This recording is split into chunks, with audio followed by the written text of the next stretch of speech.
Terima kasih untuk Anda masih bergabung bersama dengan kami dan di segmen ini kita akan review jalannya perdagangan di sepanjang hari ini pemirsa. Dan kami ingatkan kembali Anda masih bisa berpartisipasi di WhatsApp interaktif kami di 0812 di 8788 di 3723 seperti yang tertera di layar televisi Anda nantinya. Dan saat ini kami sudah terhubung melalui Zoom bersama dengan Bapak Hendry Setiadi yang merupakan founder Mastermind Trader. Kita akan langsung sapa saja Pak Hendry. Selamat sore, apa kabar Pak?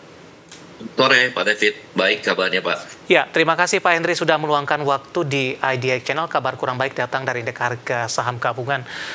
Secara intraday Pak, indeks harga saham gabungan sudah menguat signifikan, bahkan sudah menembus ke level tertingginya secara year to date. Hari ini berbalik melemah, koreksi cukup dalam, intraday sempat tertekan di atas 1%. Bagaimana analisis Anda? Apakah koreksi yang terjadi masih cukup wajar Pak?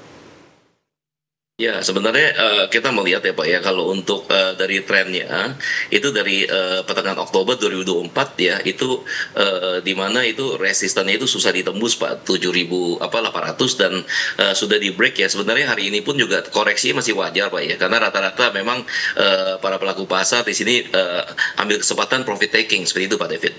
Baik, dari sisi teknikal sudah jenuh beli tidak Pak? Masih uptrend Pak secara umum, tapi memang kelihatan ini hari Pak memang banyak sekali para pelaku pasar nih yang melakukan aksi profit taking, dan kita melihat resistennya berikutnya ini yang harus diperhatikan adalah 7.910 Pak. Iya, kelihatannya tadi sempat diuji, di break kemudian terkoreksi kembali seperti itu Pak David. Baik, apakah Anda melihat ini juga langkah antisipasi oleh para pelaku pasar di tengah penantian pidato The Fed, Pak, terkait dengan suku bunga? Pemangkasan mungkin tidak akan dilakukan, tapi investor lebih mengarah kepada kapan akan diturunkan atau peluang penurunan di 2025 ini. Ya, memang berpengaruh ya Pak ya, karena The Fed ini menjadi salah satu acuan para pelaku pasar, dan kelihatannya memang menunggu hasil daripada speech ya The Fed, dan setelah itu kelihatannya Pak masih ada peluang. Saya melihat bahwa IHSG ini akan kembali rebound dan on the track kembali uptrend seperti itu Pak David. Baik. Pak Hendry, di sepanjang perdagangan hari ini, saham-saham perbankan, kemudian sektor keuangan dalam hal ini, dan juga saham-saham konglomerasi yang sebelumnya secara rotasi bergantian menjadi penopang indeks harga saham gabungan, termasuk juga dari sisi sektor teknologi. Namun hari ini penopang-penopang tersebut, Pak, justru berbalik arah atau melemah secara bersamaan, sehingga tekanan dalam yang terjadi untuk indeks harga saham gabungan hari ini tidak dapat dihindarkan. Kita ke sektor keuangan terlebih dahulu, Pak. Kita coba ulas untuk saham SMMA, akhirnya posisinya hari ini berbalik arah, melemah cukup dalam di atas 12% setelah menembus intraday tertinggi di sepanjang masa di perdagangan hari sebelumnya. Analisis Anda untuk SMMA? Ya, kalau untuk SMMA gitu ya, memang kita melihat bahwa pergerakannya sebelumnya itu kan flat ya Pak ya. Ya. Namun menembus Pak ya, itu angka tertinggi 22.550 gitu ya. Nah, kelihatannya ini juga merupakan aksi profit taking Pak ya. Dan minusnya hari ini cukup dalam Pak, 12,36%. Dan besok saya melihat malah Pak ada peluang bagi para pelaku pasar ya, melihat nanti secara umum kalau misalnya IHSG kembali rebound akan masuk posisi kembali. Seperti itu Pak David. Baik, rekomendasinya untuk SMMA lebih ke arah wait and see terlebih dahulu, masih ada peluang koreksi lanjutan, atau mungkin momentum ini sudah bisa dimanfaatkan di level penutupan hari ini Pak Hendry? Ya, kalau untuk SMMA ini lebih ke spekulatif buy ya. Lihat besok Pak, kalau misalkan lanjut terkoreksi, kelihatannya akan menguji Pak level supportnya itu di 17.500. Tapi kalau besoknya itu kembali rebound, dibuka di atas penutupan hari ini, bisa kembali Pak naik Pak ya, dan menuju level tertingginya di 27.000 sekian. Seperti itu Pak David. Baik, supportnya berapa tadi Pak? Penutupan hari ini sudah di 16.400. Ya, 17.500 Pak untuk supportnya SMMA. Penutupan hari ini sudah di 16.000 Pak, 16.475. Oh iya, sudah menembus ke bawah ya. Kalau gitu level 17.500 bisa dijadikan resisten terdekat. Kemudian kalau untuk level supportnya itu di 16.050 Pak untuk SMMA. Baik, kita bergeser ke perbankan Big Cap, Pak. Hari ini BBRI menjadi kontributor terbesar pelemahan indeks harga saham gabungan 3,57%, sudah kembali diperdagangkan di level 3.700-an. Dan kebetulan juga sudah ada penanya yang masuk di WhatsApp interaktif kami, Pak Hendry. Saya akan coba cek terlebih dahulu.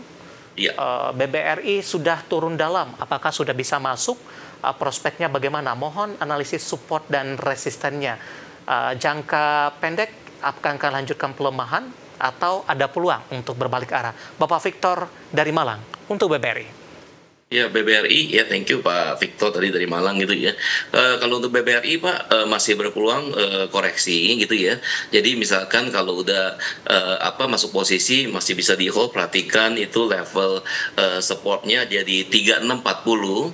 Jadi kalau misalkan belum masuk posisi bersabar Pak, lihat Pak apakah dia bisa bertahan di atas levelnya 3640 yang merupakan harga entry ideal seperti itu Pak untuk BBRI. Baik, bagaimana Anda melihat pelemahan yang terjadi dari saham-saham perbankan meskipun beberapa hari lalu sempat menguat? BBNI sudah merilis kinerja Pak. BBRI hari ini koreksi cukup dalam. Ada ekspektasi juga tidak Pak? Kinerja dari BBRI juga diproyeksikan masih akan tetap tertekan di semester pertama 2026 ini. Ya, kalau untuk perbankan secara umum ini kompak ya ini hari terkoreksi semua. Namun kalau misalkan untuk tambah posisi itu kembali lagi Pak, ini untuk long term itu masih bisa gitu ya. Optimis Pak, uptrend kembali gitu ya. Namun kalau untuk secara spesifik BBRI sekali lagi perhatikan level supportnya 3640 yang merupakan level entry idealnya Pak saat ini. Seperti itu Pak David. Baik, koreksi yang terjadi asing sudah kembali keluar dari perbankan. Apakah ini ada ekspektasinya kinerja yang akan segera dirilis juga akan cenderung melambat, Pak Hendry? Ya, secara fundamental memang ini kelihatannya ada siklus pertukaran yaitu pada dari siklus indeks keuangan ini beralih ke indeks yang lain gitu ya. Tapi di sini justru kita melihat peluang Pak, ada peluang bagi investor domestik khususnya gitu Pak ya untuk masuk posisi kembali pada saat terkoreksi khususnya untuk emiten-emiten di sektor keuangan yang secara fundamental itu masih kuat Pak, seperti BBRI contohnya. Baik, support tadi di 3640 pemirsa. Dari perbankan kita beralih ke saham-saham konglomerasi hari ini juga ikut menjadi beban bagi indeks harga saham gabungan. Boleh kita langsung ke CDIA Pak? Setelah mencatatkan auto reject atas semenjak di papan perdagangan, kemudian juga sempat disuspend, kemudian juga masuk FCA. Hari ini koreksi di 9,84% di 1.650. Analisis dan rekomendasi Anda dengan capaian CDIA di sepanjang perdagangan hari ini. Baik, untuk CDIA kita lihat sebentar ini ya hari ini terkoreksi cukup dalam ya 9,83%. Dan kalau untuk CDIA sendiri kita melihat Pak memang sebelumnya itu kan udah ada peningkatan ya harga yang cukup jauh ya dimulai dari 267 sampai dengan tadi hampir 2.000 gitu ya. Nah kalau untuk CDIA sendiri Pak sementara Pak yang udah masuk posisi itu boleh ambil profit taking dan dijaga Pak kalau misalkan mau ambil posisi kembali karena masih potensi terkoreksi Pak kalau CDI. Support mungkin Pak Hendry singkat saja Pak. Oke, kalau untuk supportnya itu ada di dekat Pak, itu penutupan hari ini 1650 dan untuk resistennya ada di 1725 seperti itu Pak. Baik, penutupan hari ini di 1650 melemah di 9,84%. Dan lagi-lagi keputusan investasi tetap ada di tangan pemirsa IDX Channel. Bye.